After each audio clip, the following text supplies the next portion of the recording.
And she would go upstairs while I'm downstairs in the same house. We wasn't together. Excuse my language. You weren't together, but you were living together? He has no place to go. But you need me, though. But you want me to be the father, though, right? I know. Want me to Let's be get the it father. straight. Defendant is her sister. Oh! I caught my sister cheating on Mr. Stampley while he was incarcerated. I was taking my kids to school. When I returned home, she was in the bedroom with another man. Is he in the delivery room with you? I had the baby and he held the baby. I have a picture of him We holding only the had baby. sex once with. And then he said 5 minutes, then he said he was going to smoke a cigarette and he never came back, Your Honor. Because I didn't feel a bond. Hold on to your seats, folks. Mr. Kiesel lays it all on the line, stating that the paternity results today could make or break his marriage. He shares his turmoil after discovering the child his wife is expecting might not be his, emphasizing the deep emotional stakes and his fierce desire to keep his family together. What unfolds next will have you on the edge of your seat. This is a case of Kiesel versus Kiesel. You say your marriage depends on today's paternity results after your wife announced the child she is currently pregnant with may not be yours. You are here to prove you are the father and save your family. Yes, Your Honor. Here's where it gets spicy. Mrs. Kiesel drops a bombshell in the courtroom by admitting that another man could be the father of her unborn child. Her confession adds layers of complexity to the case and highlights the emotional turmoil she's wrestling with, affecting her marriage deeply. Brace yourselves, because the courtroom drama intensifies from here. You say it breaks your heart to stand in court to prove that your husband is not your unborn child's father, but you know the truth. Another man is.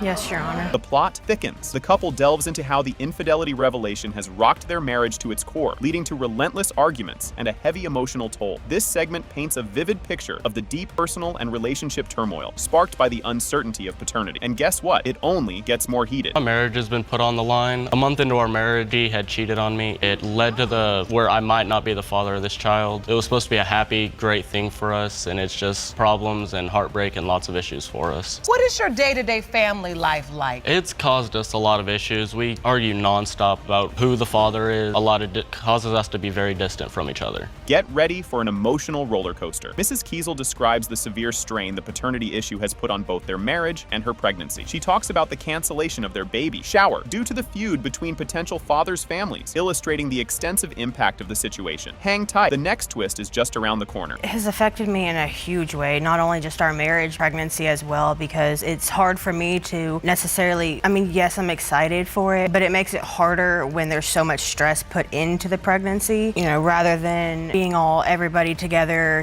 having a good, for like a baby shower. You're not going to believe this explanation. Mrs. Kiesel sheds light on the rushed nature of their relationship and marriage, confessing that she wasn't over her ex, which led to her infidelity. This revelation offers a glimpse into the personal conflicts that led to this courtroom drama. The emotional revelations keep coming, so stay tuned. Really rushed into a relationship. We had been dating on and off, but it was back and forth with my ex. We both have broke up a couple of times while we were dating. And then when we got married, it just was kind of like a let's go do this kind of thing. It was not necessarily young, but quick. So that I think has a big effect on it, is because I wasn't fully over my ex. Grab some tissues for this one. Mr. Kiesel shares the crushing moment he learned the pregnancy he had celebrated might end with a child that isn't his. This poignant moment highlights his vulnerability and the stark shift from joy to despair in his life. Just when you think it can't get any more dramatic, it does. Because you hope to conceive a child, you have to get the news that, oh no, but you cheated. We had been trying for a while, and she was in the bathroom. She walked out, told me she was pregnant, and I asked why she was crying. And she told me that there's a possibility that I might not be the father. I broke down myself. Thing that was supposed to be great, we'd been trying. We finally got it. I might not even be the father of it. Can you feel the tension? Mr. Kiesel clutches at straws, hoping physical similarities seen in ultrasound images, like the nose and lips, might prove his biological connection to the child. His desperate grasp for familial ties amidst uncertainty is touching yet fraught with anxiety. What comes next will surprise you. We have a nose that looks a lot alike. Mine goes down and then bubbles at the end. With the ultrasounds that we had, the child had the same kind of nose. It appears that you have a similar nose to the child. We have fat upper lips. I see it in the ultrasound as well. I want our marriage to work, and I want everything to be fine. And get ready for some expert insights. Dr. Samantha Brown Parks steps in to discuss the hereditary nature of clubfoot, a condition Mr. Kiesel hopes might link him to the child. This expert testimony introduces a scientific angle to the paternity puzzle, thickening the plot as we near the big reveal. The suspense is building, folks. Whether or not Mr. Kiesel is this child's biological father. Having a physical condition that runs in his family, a clubfoot. Is this something that is hereditary? So clubfoot happens in about 1 in 1,000 live births in the U.S. Fairly common birth defect. 1/4 of those have a family history of someone having a clubfoot also. And now, the moment we've all been waiting for. The courtroom holds its breath as the paternity results are finally disclosed.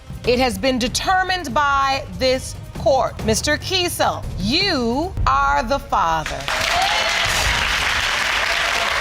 All right, grab your popcorn. This is where it gets good. Miss Wandick steps up with a mission to prove Mr. Stampley's paternity of her little one. She's not just here to clear the air. She's here to drop some serious family truth bombs. The plot thickens, and oh, it's about to get juicy. For $79.40 for baby clothing, you gave you and dumped it in a neighbor's driveway. Yes, Your Honor. You're also seeking the results of a paternity test to prove once and for all is the father of your... Just when you think you've seen it all, Mr. Stampley teases the court with a mystery guest waiting outside, ready to flip the case on its head. This cliffhanger could change everything. Stay tuned because the next scene is a doozy. Furthermore, you say you have good reason to doubt you are not her child's father. You claim to have brought a witness who is waiting outside of the courtroom who will turn the side down. Here comes the drama train. Choo-choo. Miss Wandick recounts the saga of the airborne baby clothes, flung by Mr. Stampley in a spectacular display of baby shower fireworks. This isn't just a fight over onesies, it's daytime court TV gold. What happens next is even more bizarre. You'll see. Brought over baby clothes to my sister's house, and we had got into an argument to the neighbor's house, and why would he do that when he bought the clothes for the baby? Not me, but for the baby. It was a gift, though, Your Honor. That's why I'm suing. Hold the phone, it gets better. Mr. Stampley spills his guts about his financial gripes and paternity doubts, making a case that he might have been hoodwinked into throwing a baby shower. His story adds a dash of Maury to the mix, raising the stakes. Watch out for the next revelation. It's a head spinner. You, Mr. Stampley, you're going for $410 for a baby shower. For Ms. Wandick, thought she was carrying your child. So at this point, did you have doubts that the child was yours? You say she duped you. You don't look duped right there. Well, Your Honor, I feel I was suckered and sweet talked into this baby shower. You can't make this stuff up. The courtroom dives into the nitty-gritty of their rocky romance, complete with confessions of cheating. This segment delivers all the feels and a few oh no she didn't moments. Hang tight, because the roller coaster is heading to a wild twist. She just said you pretty much asked her to have a child. You say that? No, Your Honor. So you had no interest in this relationship? I didn't expect for it to, I just wanted to remain as... No, we didn't, Your Honor.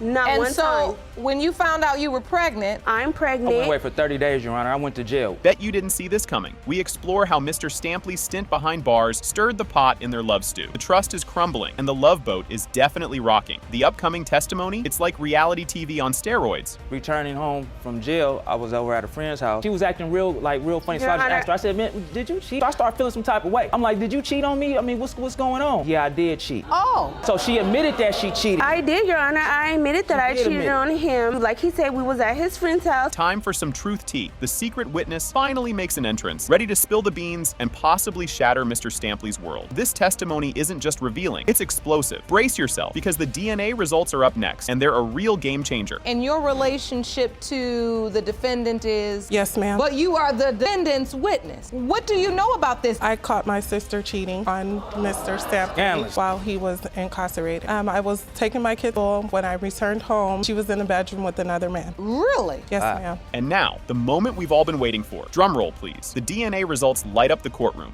It has been determined by this court. Mr. Stampley, you are her father.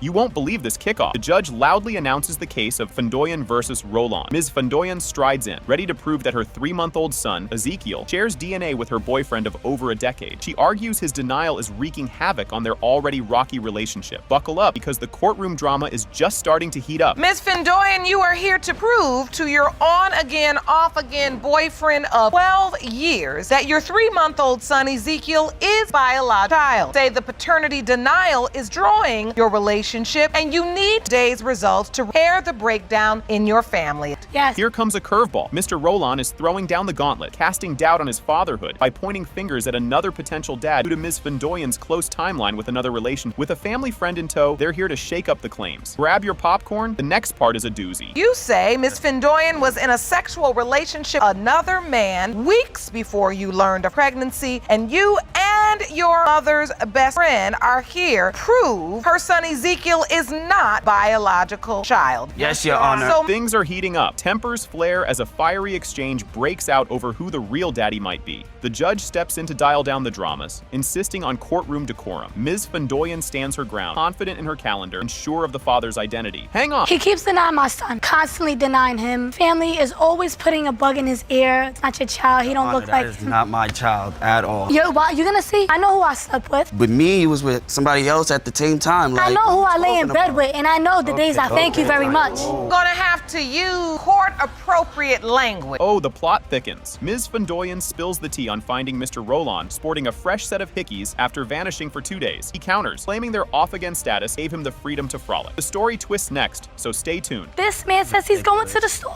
Going to the store, you know, you wouldn't think nothing of it. Your man going to the store. 2 days, where you at? I go to his family house, and what do I see? Opens the door with a chain of hickeys all over his neck. Mr. Roland, why did you have hickeys all on your neck? Because we weren't together. I was able to do whatever I feel like, Your Honor. No, we were together. We were not together. She thought it. We were not together. Twist and shout. After waiting fruitlessly for Mr. Roland, Ms. Fendoyan throws caution to the wind and picks up a new beau in Albany, stirring the pot as Roland admits to juggling not one, but 2 other women during their breaks. The love polygon unfolds further just ahead. I patiently waited for him to come back. I waited a month and a half. He ain't come back. I said, you know what? How? If you went to Albany and picked up a whole new... Sure did. After a whole month and a half, you want to be Okay, you was walking already around dating with somebody 2 else. females No, around your arms, making me look stupid in the streets. And I picked up a friend that actually did something you couldn't do. Can anyone keep up? Despite the chaos of their on and off romance, 2 find themselves magnetically drawn back together, creating a whirlwind of custody claims and paternity puzzles. Their complex love saga dives into deeper waters next. He kept coming back, Your Honor, like a tail. No. You He kept calling coming me. back, Jeez. and I just kept taking him in. She's You know, crazy. we already have one together. Why not? So I'm gonna sleep with you. Me and You this was boy, sleeping at the same time with someone else. First, yes, I went back and forth. Hey, so how are you gonna try to pin this child on me? Because Personal. Like, I know come on, what that days is not I my slept child. you, That is and not I my know what child, days I Tanya. slept Hold the phone. A buddy of Mr. Roland's throws a wrench in the works, accusing Ms. Fendoyan of dodgy date doctoring to pin the paternity on Roland. As suspicions swirl, the evidence tabled next could turn the tide. I went to the doctor's office, gave me my due date, and it falls onto the days that we were messing around. Saying you was still messing with him on the 7th, then you messing with me on the 8th and found out you're Yes. pregnant. So, okay then. So there you go. You can't make this stuff up. Ms. Fendoyan whips out a calendar loaded with liaisons, blurring the lines on when conception could have occurred. The court huddles over this pivotal plot point, dissecting dates like a CSI episode. What's revealed next will throw you for a loop. So, Ms. Fendoyan, you submitted a calendar to the court, outlines the window of time you were having sex with Mr. Roland again. You say you started to have sex with him again on May. If we go to the next page, you also indicated you were having sex with other man where it's outlined in red. May go Right to the there. window Show it of right there on the- conception. This just in, living together but not together together. They unveil a living situation straight out of a sitcom, sharing a roof but not a bed, adding layers to their already tangled tale. The drama intensifies further in the coming clip. And she will go upstairs while I'm downstairs in the same house. We wasn't together. Excuse my language. You weren't together, but you were living together? He has no place to go. But There's you no need me room though. for But it. you want me to be the father though, right? You I know. want me to Let's be get the it father. straight. Well, you better man up. You're not leaving this house and let the next man lay in your bed. Moment of truth. Everyone's on the edge of their seats. Has been determined by this court. Mr. Roland, you are the father.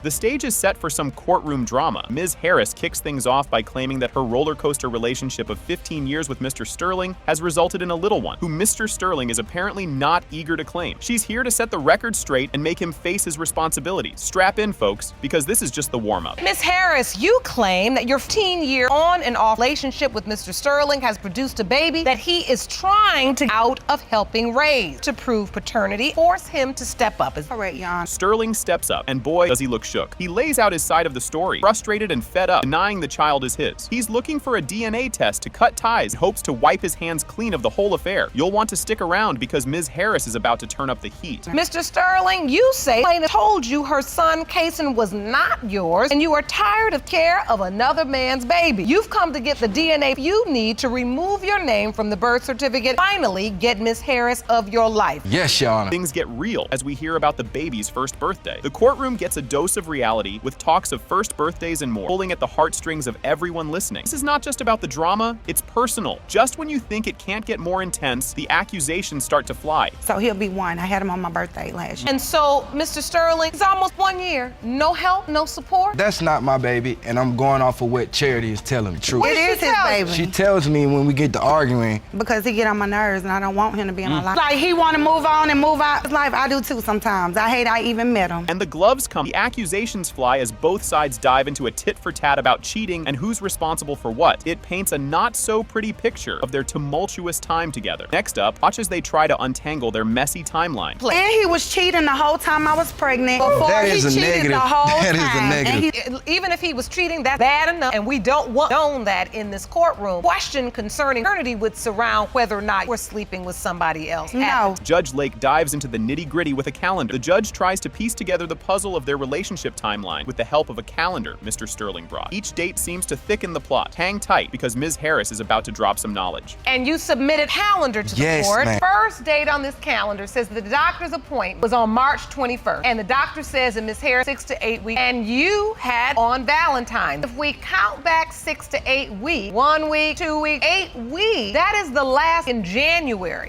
Confusion is the game, and they're playing in the big leagues. The court struggles through a fog of misunderstood medical terms and pregnancy dates. It's like a bad game of telephone with high stakes. Buckle up, as a bombshell revelation is just around the corner. Grown women that stand in this courtroom that don't completely understand workings of their reproductive organs and systems. What is your doubt based on? Believe this baby is yours. And he's trying to say to me, these are my reasons. Number 1, she told me I wasn't. Number 2, I did the calculation. This is what I came up with. This evidence he submitted to the court. right. Oh snap, plot twist. Just when you think you've seen it all, Mr. Sterling drops a bomb about another possible dad in the mix, and it's a heartbreaker. The plot thickens, and so does the tension. Watch as they navigate this emotional minefield up next. When she was 8 months pregnant, she told me that it was another guy who could be the baby's father. It broke my heart. In the First heat of all, an that's a argument. lie. What We happened? had an was 8 argument, months. brung that up. I don't know if she was mad or what. Planted doubt in my He head. lied. She said, "Don't worry, you not my baby's father anyway. Like, go on, kick rocks, get on with your life or whatever." I'm like, what? We were just together. I was just, the baby's father and everything. Tempers flare and the drama skyrockets. Their words cut deep as they air their dirty laundry for all to hear. It's a verbal tug of war with the child's future hanging in the balance. Don't go anywhere. Next part is a doozy. Things happen. She is Either lying, you're the dad or because you're she not. is a lie. That's the reason we here today. Exactly, because you're a liar. You need to step up pretty listen, much. I don't want to another man's child. You want Fuck with me. I yourself. love that So little don't boy. sit here You and know, come you here and know flex that. like you just you don't know wanna that. take That's care the of reason another you man, want me to baby. be. You don't for take me not care to of have yourself nothing, or for the me child not to that be you already nothing. sit here and kick it like that, baby. I ain't got nothing to do with this I'm situation. just letting you know. About Kick it Casey. like you do now. Here comes the kicker about the birth certificate. Mr. Sterling signed the birth certificate despite his doubts, a move that's loaded with implications about his feelings and doubts. The emotional roller coaster isn't over yet. The reactions are priceless. Here is the birth certificate that he signed. Let me And I see wanna that, submit Jerome. this Let me to see you. the birth certificate. That's your brain. No, that's your brain. So this is evidence of Kason Sterling's birth certificate has signed as father. Why execute the birth certificate if you know you have doubt? Like at the 8 months when we got into it, I thought it was just because she might have been, maybe she did just say this out of you the know side you of her. cheated and you lied and you wrong. A quick chuckle breaks the tension. In the midst of the chaos, Mr. Sterling recalls the lighter moments of supporting Ms. Harris during her pregnancy. It's a brief laugh in the middle of a storm. Next, the stakes get even higher. Don't miss it. Yeah. He's trying to jump. Baby, I look. I'm out. No, don't worry, Man. Miss Harris. I'm not laughing. Get away. I rubbed them big old. We're not laughing at you, Miss Harris. I'm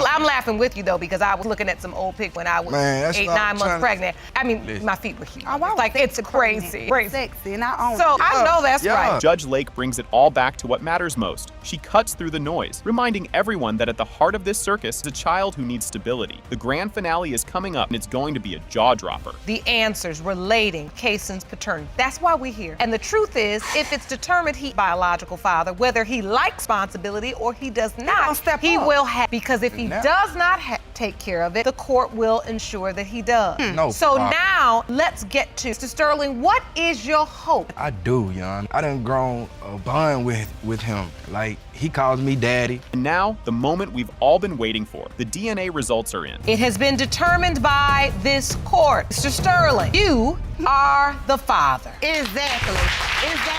Buckle up, folks! Miss Taylor steps up, asserting that Mr. Brown is indeed the father of her 3-month-old daughter, Melanie. She's also chasing him for a neat sum of $22.56 in childcare costs the baby's first few months. He's fired up and ready to prove her case. And boy, does she mean business. Let's see how Mr. Brown handles this fastball. You're here today to prove to Mr. Brown that he is the father of your 3-month-old daughter, Melanie Brown. Miss Taylor, you're also suing Mr. Brown for $256 in childcare expenses for the past 3 months of your child's life. Plot twist incoming. Mr. Brown swings back, suggesting that maybe Miss Taylor was already pregnant by another man when they first got together. He's not just throwing shade, he's practically causing an eclipse his claim that she's got baby fever. What's she going to throw back? Stay tuned, it's getting spicy. Mr. Brown, you say Miss Taylor is obsessed with children and has baby fever. Yes. And you believe she may have already been pregnant by another man the first night you had sex. Yes, Your Honor. Oh, the drama unfolds. During a heated confrontation, Miss Taylor quizzes Mr. Brown about what he's actually done for their baby since she was born. His answer, couple of packs of cheap diapers, that's all, folks. And guess what? Those diapers caused a rash that sent the baby to the hospital. Grab your popcorn, because this soap opera is just getting started. He haven't did nothing for her. All he did was bought her 2 packs of cheap diapers, and I let my baby wear them. And 2 days later, she got a diaper rash, and I had to take my baby. And I called him to tell him that she got a diaper rash. He said, "So what I supposed to do? That ain't my baby." So you bought some cheap diapers because you didn't think it was your baby?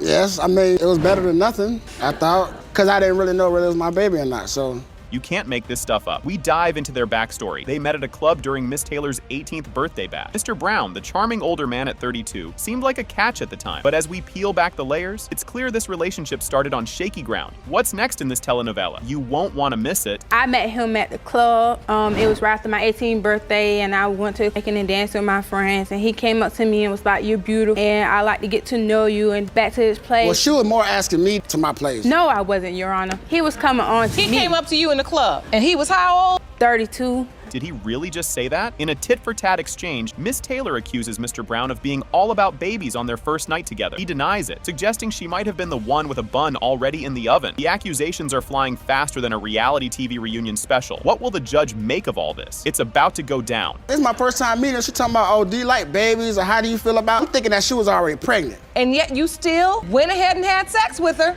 Yes. That should have been a note to self.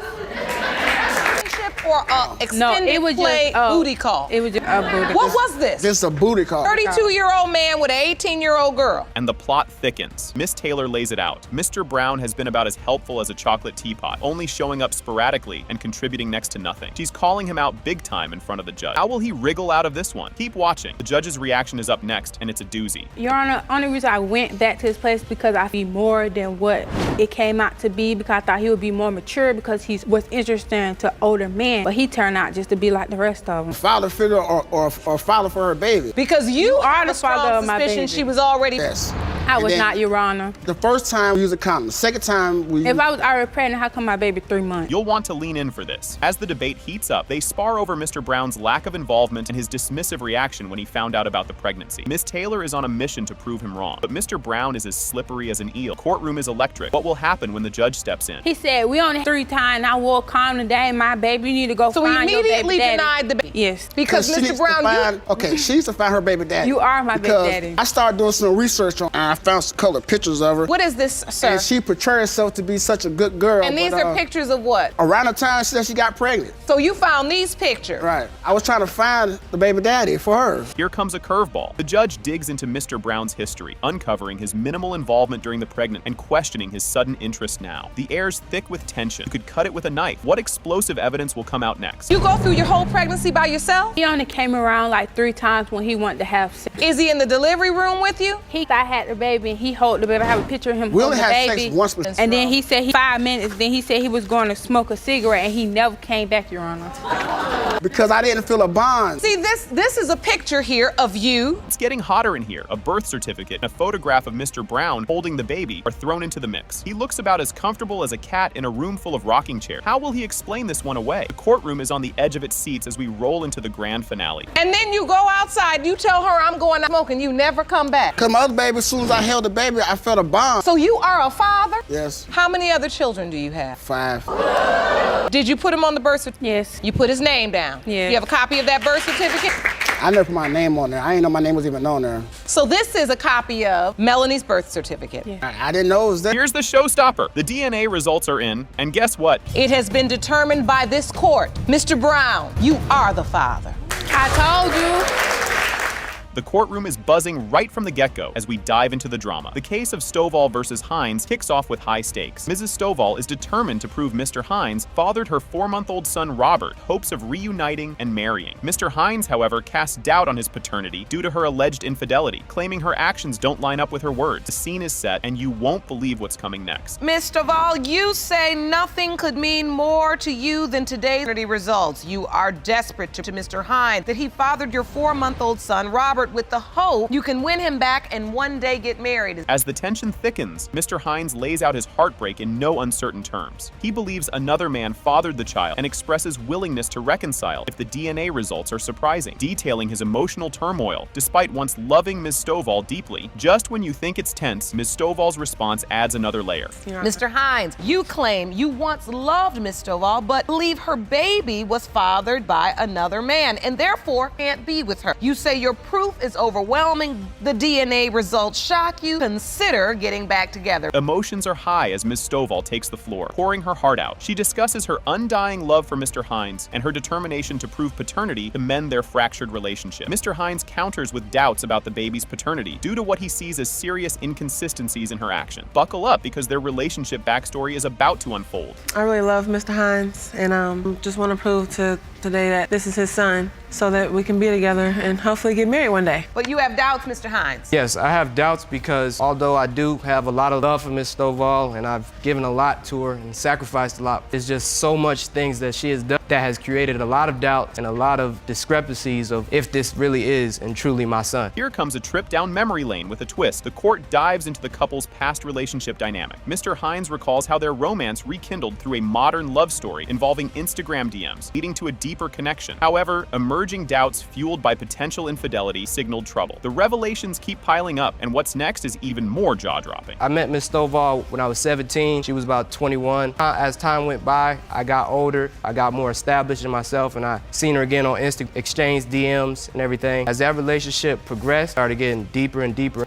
But as we got deeper and deeper in, there started to be red flags for me. Might not be as faithful as she say she is. What kind of red flags? Exchange passwords. She went through my stuff, I went through her stuff. As the plot thickens, trust issues take center stage. Mr. Hines describes a slew of questionable activities and Ms. Stovall's provocative actions, including sending Mr. Hines pictures with other men, which she claims were just friends. As the trust continues to crumble, get ready for a bombshell piece of evidence that changes everything. If I was to elaborate, she has a lot of instances where she'll run off. I won't have track of her for hours on end. Times where her phone where it'll go straight to voicemail. She'll run off with friends. I'll see these messages. I'll see these interactions on Facebook, and it just keeps happening. It's not something that's just a one-time thing. Ms. Stovall? Your Honor, he's very jealous and very overprotective. Hold on to your seats because the evidence just got real. Photos sent by Ms. Stovall during heated moments are displayed, adding fuel to the fire of jealousy and doubt about the child's paternity. These images stir up a storm in the courtroom, paving the way for an intense scrutiny of their timeline, a crucial piece of this puzzle. Stovall, you sent him pictures of you with other men? They were friends of mine, never sexual between me and those friends. Okay, so did anybody bring some pictures? Does anybody bring some evidence? The first one is a picture of her when she got into it with her mother over there, making me question the paternity with this other guy saying that we're good, we're straight. And this attached to some type of mess where paternity was questioned? Yes. The plot takes a twist as Mr. Hines presents a detailed timeline surrounding the conception of their child. He correlates their relationship's tumultuous breaks and reconciliations with the pregnancy timeline. timeline, using a calendar to mark suspected conception times during their separation. Strap in, because a family member's testimony is about to throw a curveball into the mix. This calendar. Jerome, will you please hand up Mr. Hines' evidence? What is this, sir? This right here is just conception and how the conception worked.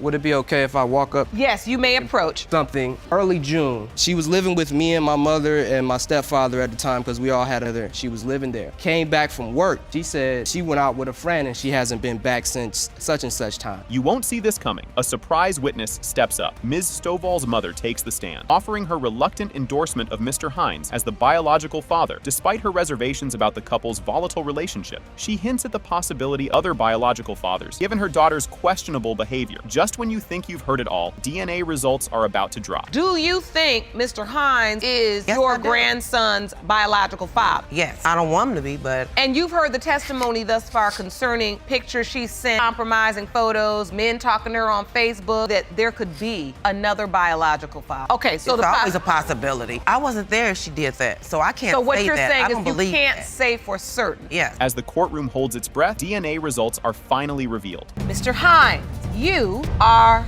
the father. Told.